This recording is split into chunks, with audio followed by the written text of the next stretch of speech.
Hoy es el Día Internacional de la Lucha contra los Trastornos Alimentarios, una buena ocasión para visibilizar estos inconvenientes y para hacer hincapié en la importancia de la prevención y de la detección de estos problemas, que son más comunes y frecuentes de lo que uno cree realmente. Vamos a tomar contacto para abordar este tema desde el móvil con Fiamma Poli. Fiamma, ¿cómo estás? Buenas noches a los tres. Exactamente, Chavo, como vos decías, son cada vez más comunes. Incluso antes estaban más hablado para el lado de las mujeres, de las adolescentes, y hoy en día ya se comenzó a ver esta problemática también en los varones. Hoy estamos aquí en Equipo Lazos, nosotros, un grupo de especialistas que forman parte de este hermoso equipo, por así decirlo, donde hay psicólogos, psiquiatras, médicos y nutricionistas también, porque estamos hablando de un trastorno que debe ser abordado desde una mirada grupal, integradora. A través de esa mirada integradora se va a encontrar una solución. Y algo también muy importante es el pedir ayuda, el no distanciarse, el no refugiarse o encerrarse con las ideas que uno mismo puede tener acerca de su cuerpo, que muchas veces es una realidad distorsionada. Y este mensaje es el que hoy en este vivo queremos transmitir y también le vamos a mostrar. Estamos con María Belén. Buenas noches, María Belén, ¿cómo estás? Hola, buenas noches. Muchas gracias por acompañarnos hoy. Bueno, un día muy importante y muy particular también para el equipo. ¿Qué se está realizando aquí? Bueno, hoy realizamos nuestra primera muestra de arte. El arte es una herramienta terapéutica que las pacientes utilizan durante varias etapas del tratamiento y hoy quisimos plasmarla y mostrar todas sus realizaciones y sobre todo la consigna fue que puedan mostrar cómo es el día a día de una persona que vive con TCA. ¿Están realizadas las muestras por alguna de las pacientes? Sí, tenemos muestras realizadas por pacientes, por familiares, también por el equipo terapéutico. ¿Cómo es el apoyo a una chica que viene por primera vez aquí? Bueno, nosotras hacemos un trabajo, como bien mencionaste, interdisciplinario, porque es el tipo de abordaje que requieren los trastornos. Comenzamos siempre con una entrevista de admisión y después hacemos un abordaje individualizado de la paciente, del paciente y su familia. Es trabajar siempre en conjunto en el entorno, sobre todo de la persona que lo padece. Sí, sobre todo el entorno es fundamental porque no solo la familia, sino todo entorno que el paciente referencia, ¿no? Puede ser amigos, club, institutos de algún idioma, o sea, siempre todo el entorno que el paciente necesite se trabaja y se amplía la red de contención, porque como mencionabas es muy importante que se hable de trastornos de la conducta alimentaria, que podamos visibilizar, por eso esta fecha es para esto, para poder hablar, ponerlo en palabras, ¿sí? No estigmatizar, poder hacer detección precoz y que podamos todos salir adelante, ¿no es cierto? Saber que se sale de un trastorno de la conducta alimentaria, pero se necesita atravesar el proceso. Bueno, si bien siempre hablamos de lo que es bulimia y de lo que es anorexia, ¿es grande el abanico de trastornos alimenticios que hay? Sí, por supuesto. Bulimia y anorexia son los más conocidos o los más diagnosticados a lo largo del tiempo, pero hay otros trastornos, como por ejemplo los TANE, que son los no especificados, que no cumplen con todos los criterios para hacer anorexia o bulimia, pero que sí son trastornos, entonces se deben abordar. Hay trastornos que tienen que ver con la obsesión por comer saludable, con cómo es el cuerpo en el embarazo, con la vigorexia, ¿no es cierto?, esta obsesión por el cuerpo musculoso.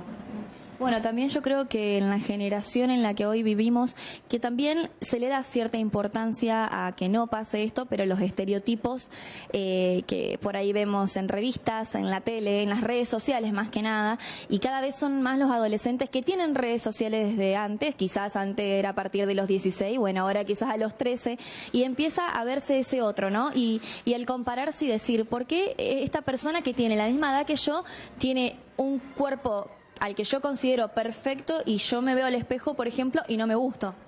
Tal cual, como decís, las redes sociales son así como son una herramienta, también son esa fuente de esta información constante y continua de comparación que tenemos que trabajar, ¿no es cierto?, con el entorno y la familia, porque cada vez el acceso a ellas es más temprano, edades más tempranas. Entonces hay que cuidar mucho ese contenido, hay que chequear qué miran nuestros hijos, qué contenido están consumiendo y poder acompañar, ¿no? Y con las pacientes esto lo trabajamos mucho, ¿no? Esta desintoxicación de esas redes sociales o de esos contenidos que afectan y estimulan, ¿no es cierto?, esto, ¿no?, la comparación continua, estimulan el estereotipo, ¿no?, de belleza, de hegemonía. Si bien se habla mucho en la edad de la adolescencia, ¿puede surgir este trastorno en adultos? Sí, por supuesto. No hay edades para padecer un trastorno de la conducta alimentaria. Sí hay una mayor prevalencia en lo que es adolescencia, por supuesto, porque es una etapa de vida de crisis, ¿no es cierto? Una etapa vital con muchas crisis, entonces es una etapa donde puede surgir con mayor prevalencia. Estamos viendo que hace un par de años empezó a darse en edades mucho más tempranas, así que estamos trabajando también con pacientes que están en escuela primaria. Sí, ha bajado la edad, pero tiene que ver con esto que mencionabas, ¿no? El acceso a las redes sociales, a estos contenidos, tiene que ver con eso. Y, por ejemplo, esta muestra va a estar aquí presente solo por hoy, van a seguir diferentes días, diferentes horarios las exposiciones para aquellas personas que vengan aquí. Bueno, esta muestra va a estar durante todo el mes de diciembre acompañándonos para que nos puedan visitar. No sé, o sea, nosotras estamos en horario de consultorio, pueden tocar el timbre y los invitamos a pasar y a recorrerla. Tenemos obras de arte, tenemos testimonios y la verdad que es muy lindo poder ver plasmado en palabras y en expresión artística lo que padece una persona que atraviesa un TCA y qué espera, ¿no? ¿Qué espera para su recuperación? Bien, Belén, y en resumen y para terminar la nota, ¿qué le dirías a aquella adolescente o varón o mujer que en estos momentos lo está padeciendo y no tiene a alguien que lo ayude o le da miedo el contarlo? Bueno, mira, lo más importante es poder pedir ayuda, ¿sí? A la persona que sientan esa confianza de poder hacerlo, puede ser un referente de la escuela, del club, un familiar, algún amigo que pueda tener ese nexo con ese familiar. Entonces es muy importante poder hacer este pedido de ayuda porque existe un tratamiento, existe la curación, ¿sí? Hay una luz al final del túnel, digo yo siempre, y es muy importante este pedido de ayuda cuanto antes. Muchas gracias. A ustedes, muchas gracias. Bueno, y me quedo con lo que dijo recién la nutricionista Belén. Hay una luz al final del túnel y creo que todos lo deben saber, las niñas que están entrando en la etapa de la adolescencia, que es donde quizás por ahí uno empieza a compararse con los pares. Ya cuando sos chico no mirás mucho alrededor, pero cuando te empezás a poner, por ejemplo, traje de baño y por qué esta tiene esto y yo no lo tengo, o por qué yo soy más flaca o debería dejar de comer, y uno empieza, en un sentido no es automedicarse, pero siente que sabe lo que le está pasando. Entonces, por ejemplo, con total desconocimiento de lo que es la anorexia o lo que es la bulimia, o tener esa persona que te apoya, esa persona de confianza, empezás a decir, no, si tengo un rollito tengo que comer menos, si tengo un rollito tengo que hacer mayor actividad física o ayuno intermitente, y no es así. Por eso, aquellas personas que tengan ese miedo, que no sepan cómo salir, cuéntenlo, que no son las únicas personas que los pasan, y también que tienen profesionales, y eso es lo más importante, que tienen profesionales que estudiaron para esto y que las van a ayudar a salir adelante. Hoy a la tarde, justamente, mi compañero Luis Amsler estuvo reunido con una profesional, con una psicóloga que habló en profundidad sobre este tema, y también estaba presente una paciente que contó su experiencia. Si les parece, lo escuchamos. Este 30 de noviembre se conmemora el Día Internacional de la Lucha y la Concientización de los Trastornos Alimentarios, una fecha que apunta a reflexionar sobre problemas como la anorexia y la bulimia. Principalmente los casos que más se dan es anorexia, bulimia nerviosa, trastorno por atracón, pero eso no quiere decir que estas patologías se reduzcan solamente a eso, sino que son los cuadros, digamos, que se dan con mayor frecuencia, digamos, pero las pacientes, digamos, padecen específicamente más esos. ¿Podrías diferenciar en qué consiste cada trastorno?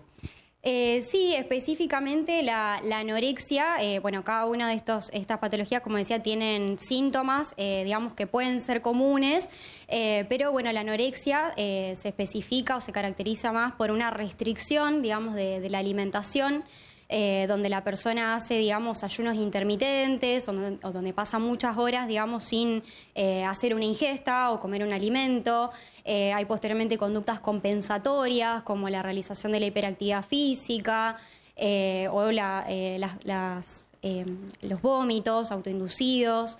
Y después, lo que es en el caso de la bulimia, se caracteriza específicamente por un síntoma que son los atracones, que los atracones es el comer demasiada cantidad de comida o de distintos tipos en un corto periodo de tiempo, digamos. Y posterior a eso, bueno, aparece, como decía recién, también en la anorexia, las conductas compensatorias, ¿no? Posteriormente al sentimiento de culpa, que aparece luego después del atracón, ¿no? Digamos que son dos enfermedades que generalmente los síntomas son conductas que por ahí se naturalizan mucho, como, no sé, una dieta o buscar ciertos alimentos, ¿sí? Entonces por ahí lo más visible es esto que decía mi compañera, la restricción, seleccionar muchos alimentos, la hiperactividad física, más llevado a lo psicológico, la estructura, ¿no? El querer comer a cierta hora, de cierta manera, no querer exponerse a la hora de comer. También son personas que por ahí se vuelven muy introvertidas, ¿no? Porque son enfermedades que generan mucha vergüenza y miedo, entonces se aíslan bastante, ¿no? Son enfermedades que también se asocian mucho a otros trastornos o rasgos de otros trastornos como depresión o ansiedad, ¿no? Entonces, estar atento a todo eso. Fátima es una joven santafesina que atravesó uno de estos trastornos alimentarios. Se dio cuenta a tiempo y hoy trabaja sobre su problema con un equipo interdisciplinario de profesionales. Hace 1 año y 8 meses fui diagnosticada de anorexia nerviosa restrictiva. Llegué a la fundación por muchos síntomas que si bien los había normalizado, dejaron de ser normal, como restringirme mucha comida, encerrarme sola en casa, irme de viaje y cortarme sola en mis planes. Los vínculos empezaron a ser muy distintos porque me empezaba a distanciar. Entonces, nada, más allá obviamente de todos los síntomas corporales, hacía mucha natación, nadaba y justamente con el objetivo de bajar de peso, ¿no? De reducir a Fátima a un cuerpo. Entré a la fundación un 8 de marzo buscando ayuda porque la verdad es que estaba muy triste y no sabía cómo seguir. ¿Bajaste mucho de peso en un corto tiempo? Bajé de peso, pero esto fue una de las cosas que más me hizo darme cuenta en la fundación, que los trastornos de la conducta alimentaria van más allá del peso. No es en sí un cuerpo y el peso de la persona, sino que la comida pasa a segundo plano y empieza a tener principal atención todas esas emociones, todos esos sentimientos que la persona va teniendo. De hecho, uno entra acá y lo primero que piensa es que un nutricionista te va a dar todo lo que tenés que hacer y sin embargo es quien te recibe es un psicólogo, entonces uno dice, ok, ¿qué está pasando acá? Es una enfermedad emocional. Y hay algunas cuestiones a destacar, Fiamma, estar atentos a lo que puede estar pasando nuestros hijos, nuestros amigos, tal vez nuestro sobrino. Saber que hay una cura y que cuanto antes se pida es mejor. Y también si somos nosotros los que estamos pasando esta situación, es importante pedir ayuda. Exactamente. Además, Jimé, tenés que tener en cuenta que se actúa con tiempo. Siempre es mejor actuar con tiempo. Una enfermedad como la anorexia puede desencadenar en depresión. Lo escuchábamos recién, lo que decía Fátima, que también es más que nada una enfermedad emocional, un trastorno emocional. Entonces hay que también poner ojo en eso, no encerrarnos en que es solamente un trastorno, sino que puede ser una cadena y cada vez la cadena se hace más larga y es muy difícil tratar la cadena entera. Mejor empezar por parte y cuanto antes dar y pedir ayuda. Muchísimas gracias, Fiamma. Nos vemos en un ratito. Nos vemos en unos minutos.